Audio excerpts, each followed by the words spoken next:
So I'm going to demonstrate this on guitar, but you don't have to do it on guitar.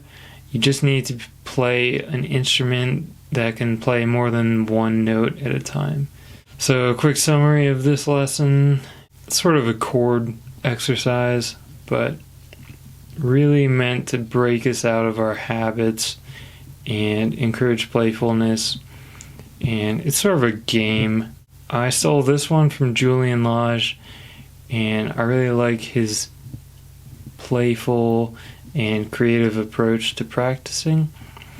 And this one is taken pretty much directly from him. And I'll put a link in the description. He plays this stuff way better than me. But it doesn't matter where you're at with your skills. Anyone can benefit from this. I would like to point out that if you watch a lot of prodigies play, they're very playful, and I think a lot of it has to do with the fact that they got good when they were kids, and so they kind of just took that playfulness with them. Players that I'm thinking about is like Jacob Collier, Julian Lage, and Django Reinhardt. They're all very playful and creative, and I don't really hear them playing pre-planned things too much. They always feel like they're working within some structures, but they're just being creative and playful and not pulling out different licks over and over again. These little games and things that I'm going to give you are going to help us achieve what they achieve. Maybe not to the same level, but we're going to try. So step one is going to be, you're just going to pick a note. In this case, we'll say E flat. And we just play random notes under it. Don't worry about a key.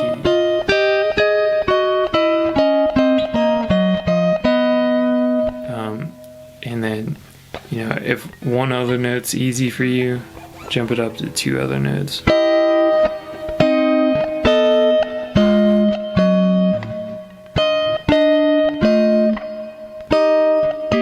worry that it doesn't sound like music. It'll sound like music in the second step. You can add another note if you get bored.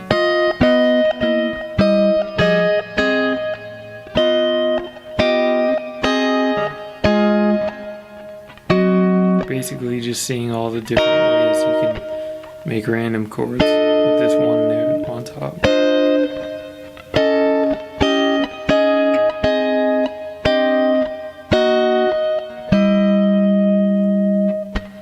So that's step one. You just pick a note and then keep it there while you harmonize it with random chords. Yeah, get good at these are all random voicings. I don't really know what I'm playing. All I care about is if I can keep that note on top. I don't know, so things like that where I really want to be able to have pivot points on the guitar. That's crucial. Now, step two, just pick a key and, pick a note, and it's the same process. So if I have B, if I'm in B major and B is my note, then, you start off with two notes at a time. Still just random for the most part, but you keep it in the key that you decided upon.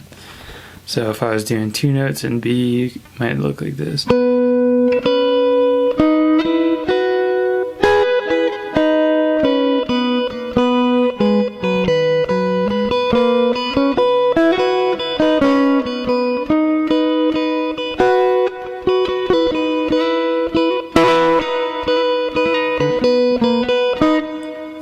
For me, that's not too hard, so I would jump it up to three notes at a time.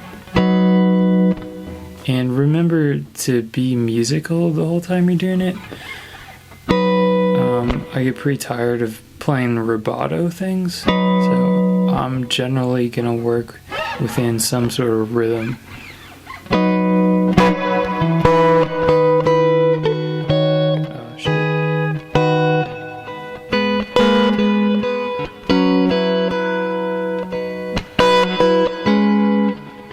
if you're new to scales, you might want to pick a shape that you already know.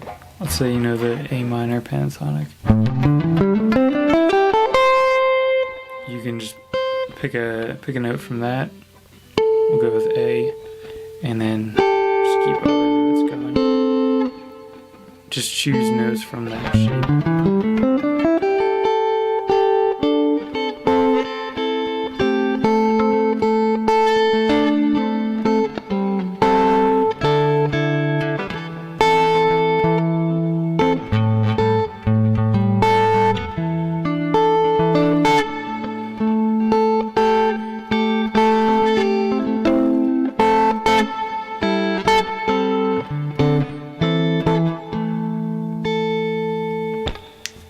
Or let's say you knew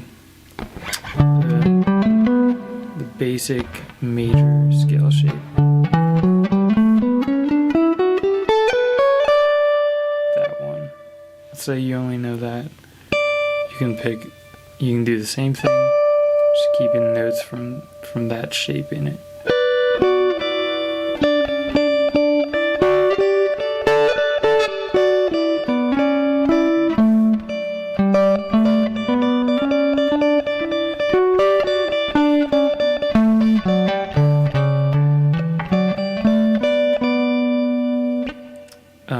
And that's just 2 notes. 1, 2,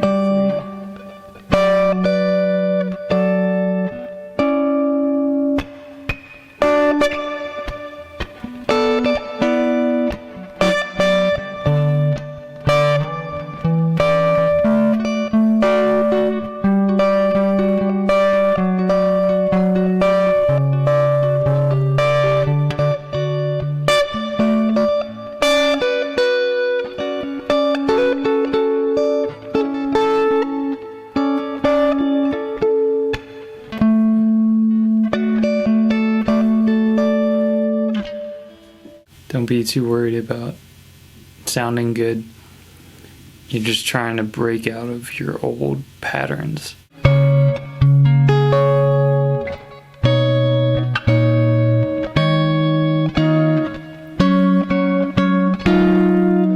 Once you start getting comfortable, start making music with it.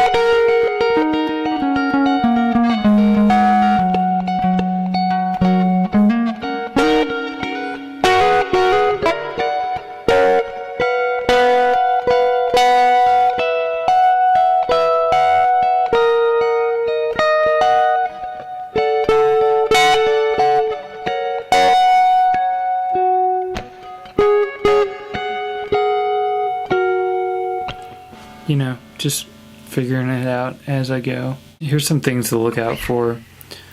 I don't like doing it without rhythm. I mean, it's okay if I'm just trying to figure out hard shapes, but I get bored easier if there's no rhythm. Another thing is the note doesn't have to be the note on top. Like, for instance, if it's the note on bottom,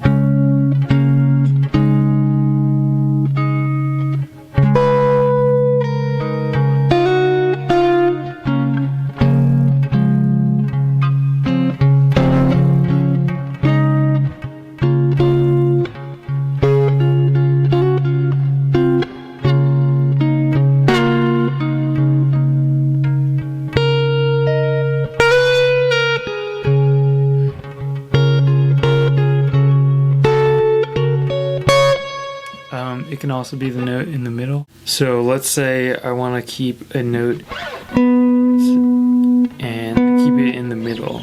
So let's say we're in A major.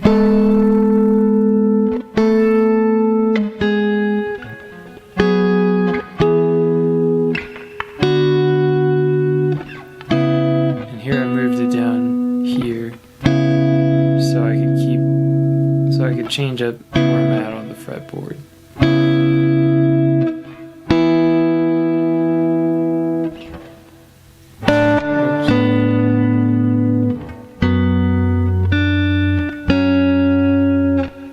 It's kind of tricky.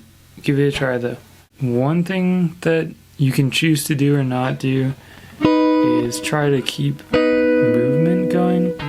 So if this note's not going to change, so I can just focus on the movement of the other notes.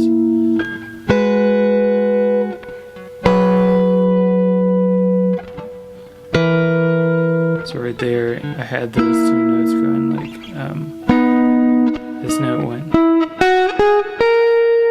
and then this one went. So you got.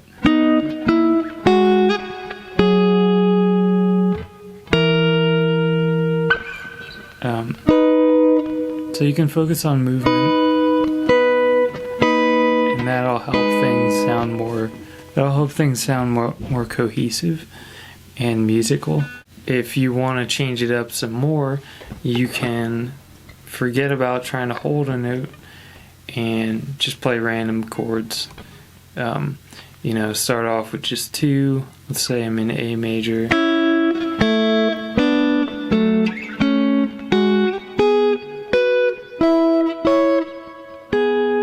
And then from there, go up to 3 and then 4.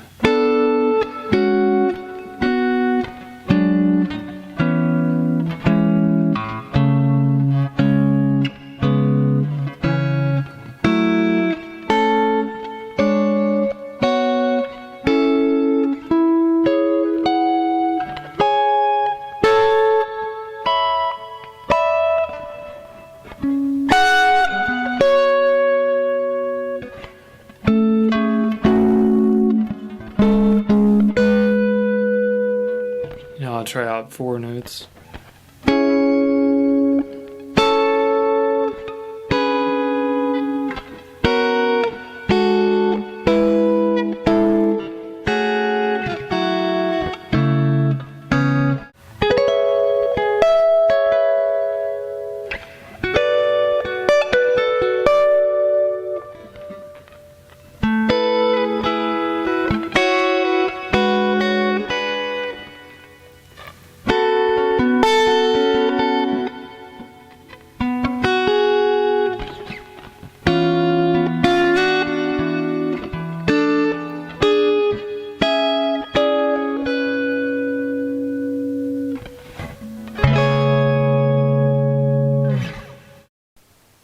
Check out the master.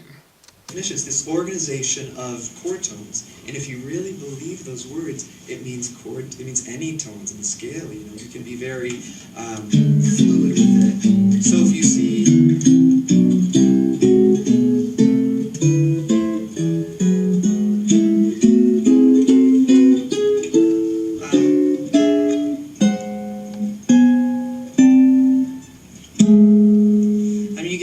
These just cool colors that are, I would never be able to have the memory to know what those are as voicings, They're just kind of moving melodic lines.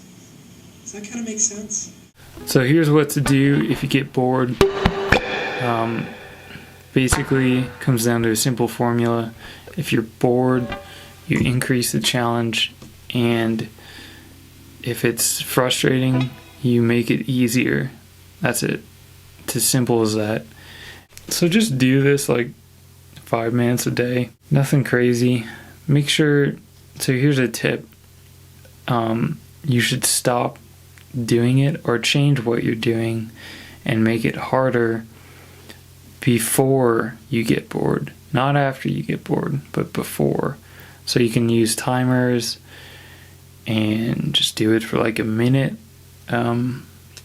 Usually I find anything over 3 minutes is when my mind will start to wander and I'll get bored. So, just set a timer for like a couple minutes, do some random chords without any key center, and then do it with a key. And if you're bored still, just make it harder. You gotta find ways to challenge yourself. You want it to stay fun. and you want to leave it on a good note so that you want to come back to it. That's how you get addicted to practicing. Well, bye now. Also, if you could, please like the video, comment, and share it with your friends, share it with your enemies, and yeah, thanks for watching.